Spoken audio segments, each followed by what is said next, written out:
Hello friends, कैसे हैं आप सब। आई होप आप बहुत बढ़िया होंगे। तो गाइज, आज का हमारा वीडियो रहेगा विलियम वर्ड्सवर्थ की एक बहुत ही फेमस पोएम है डैफोडिल्स। ठीक है, इसको अच्छे से हम यहाँ पर एक्सप्लेन करने वाले हैं। तो गाइज, बहुत ही ज़्यादा ये सुनने में भी अच्छी पोएम है ना, और इम्पॉर्टेंट भी है एग्ज़ाम पॉइंट ऑफ व्यू से। तो ठीक है, अच्छे से आप इसको देखिए और पूरी वीडियो में आप बने रहिए। ठीक है गाइज, चलिए स्टार्ट करते हैं। Daffodils by William Wordsworth. I wandered lonely as a cloud. Guys, इससे पहले मैं बता देना चाहती हूँ कि एक बार डोरोथी वर्ड्सवर्थ जो विलियम वर्ड्सवर्थ की सिस्टर थी, वो बहुत करीब थे दोनों एक दूसरे के, है ना। तो वो कहीं पे जा रहे थे, वहाँ जाते हुए उन्होंने डैफोडिल्स को देखा। डैफोडिल्स का फ्लावर्स उन्होंने देखे बहुत सारे। तो उनको देख के उन्हें क्या लगा, उन्हें बहुत अच्छा लगा, वो फ्लावर उन्हें बहुत अच्छा लगा। तो वहीं पे उन्होंने सोच लिया था कि भाई ये मुझे लिखना है ना, इस पे मुझे पोएम लिखनी है। तो फिर 1802 डिसाइड किया था लिखने के लिए, लेकिन उन्हें स्टार्ट किया इसको 1804 में। चलिए गाइस, हम स्टार्ट करते हैं आगे। I wandered lonely as a cloud. यहाँ पे वर्ड्सवर्थ कहते हैं कि I wandered lonely as a cloud. मैं अकेला घूम रहा था। किस तरह घूम रहा था? जैसे एक बादल घूमता रहता है आकाश में, ऐसे ही मैं अकेला एक बादल की तरह घूम रहा था। That floats on high over vales and hills.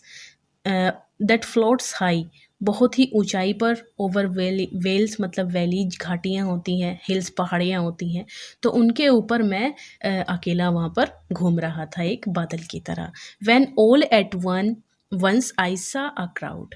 अचानक से मैंने वहाँ पर एक भीड़ देखी। ठीक है, एक भीड़ देखी मैंने। A host of golden daffodils. और वो भीड़ किसकी थी? वो झुंड था, एक ग्रुप था। वो किसका? गोल्डन सुनहरे रंग के डेफोडिल्स फ्लावर्स का वो झुंड था, जो एक भीड़ की तरह वहाँ पे नजर आ रहा था। Beside the lake beneath the trees. ठीक है, बिसाइड द लेक गाइज, झील के पास था वो, झील के पास वो डेफोडिल्स थे। बैनिथ द ट्री, पेड़ों की छाया में। Fluttering and dancing in the breeze. और जैसे हवा के साथ साथ वो क्या कर रहे थे? फ्लटरिंग एंड डांसिंग, डांस कर रहे थे, हिल रहे थे वो। तो ऐसा लग रहा था मानो वो एक साथ मिलकर के डांस कर रहे हैं। Continues as the stars the shine and twinkle on the milky way. गाइल, मिल्की वे आपको पता है कि ये क्या होती है? दुग्ध मेखला इसको कहते हैं। ये हमारी मिल्की वे आकाश गंगा है हमारी। तो continue as the stars that shine, वो और कैसा लग रहा था वहाँ पर? वो इस तरीके से नज़र आ रहे थे जैसे मिल्की वे में ट्विंकल्स नज़र आते हैं, है ना, डांस करते हुए, चमकते हुए। वो इतने ज़्यादा खूबसूरत लग रहे थे जैसे मिल्की वे में ट्विंकल्स नज़र आते हैं। They stretched in never ending line. और जहाँ तक मेरी नज़र जा रही थी, मुझे ऐसा लग रहा था कि मानो ये पंक्तियाँ कभी ख़त्म ही नहीं होंगी। इतनी ज़्यादा संख्या में, इतनी ज़्यादा दूरी तक वो डैफोडिल्स वहाँ पर थे। Along the margin of the bay, खाड़ी में बहुत दूर तक वो फैले हुए थे। 10,000 सा आई एट अ ग्लास। गाइस, ये लाइन भी बहुत इंपॉर्टेंट है। ये हमेशा अक्सर एग्जाम में पूछ ली जाती है कि ये लाइन कहाँ से आई है। ठीक है, 10,000 सा आई एट अ ग्लांस। मैंने जैसे ही उन पे दृष्टि डाली तो कम से कम 10,000 10,000 डेफोडिल्स को मैंने एक ही नज़र में देखा। Tossing their heads in sprightly sprightly dance, है ना। और टॉसिंग देयर हेड्स मतलब अपने सर जो थे वो उनके सर को पटक रहे थे, एक एक इधर से उधर हिला रहे थे, जैसे कि वो डांस कर रहे हो, डांस करते हुए वो नज़र आ रहे थे मुझे। The waves beside them danced. जो वहाँ पर वेव्स थी, जो धाराएं थी, वो भी वहाँ पे डांस कर रही थी। But they out did the sparkling waves in Glee.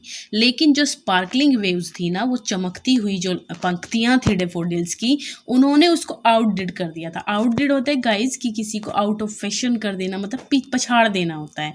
तो उसने उन्हें पछाड़ दिया था। जो खाड़ी में जो धाराएं थी वो भी डांस कर रही थी, लेकिन जो स्पार्कलिंग वेव्स थी उन्होंने उसको पछाड़ दिया था डेफोडिल्स ने। A poet could not but be gay in such a jocund company. मतलब जो पोएट है वो इतना ज़्यादा प्रसन्न था कि उसको कुछ भी और नहीं सूझ रहा था, वो केवल उनको देखकर बहुत ज़्यादा वो आनंद वहाँ पर महसूस कर रहा था। इन सच अ जॉकेंट कंपनी, उन डैफोडिल्स की के साथ वो बहुत ही अच्छा महसूस कर रहा था।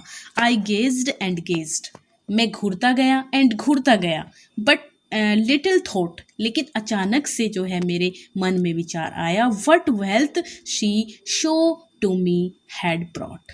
ठीक है, लेकिन अचानक से मेरे मस्तिष्क में एक ख्याल आया कि ये डैफोडिल्स जो हैं ये क्या लेकर आए हैं मेरे लिए, मतलब कितना बड़ा धन मेरे लिए लेकर आए हैं, हैड ब्रॉट, जितने मुझे इतना ज़्यादा मुझे खुश कर दिया है। For often when on my couch I लाई,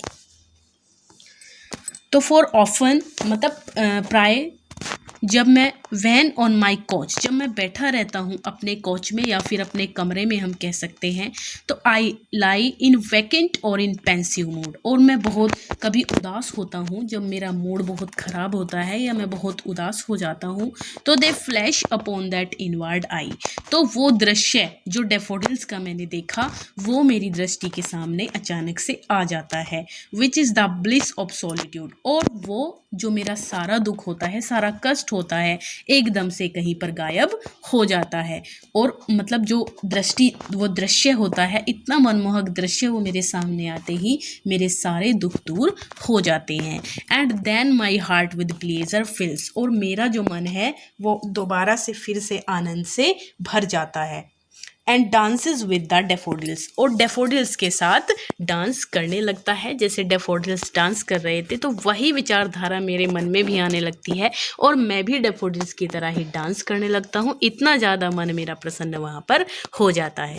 ठीक है, तो गाइज़ ये थी हमारी डैफोडिल। देखा आपने, बहुत ही प्यारी पोएम है पढ़ने में भी, तो आपको इसको याद रखना है अच्छे से। ठीक है, कहीं से भी इसमें से क्वेश्चन आ सकता है गाइज़। अगर आपको एक्सप्लेनेशन अच्छी लगी हो तो प्लीज़ लाइक कीजिए मेरी वीडियो को, शेयर कीजिए एंड सब्सक्राइब कीजिए चैनल को, ताकि ऐसी ही अच्छी अच्छी वीडियो आपको मिलती रहे। Thank you so much guys.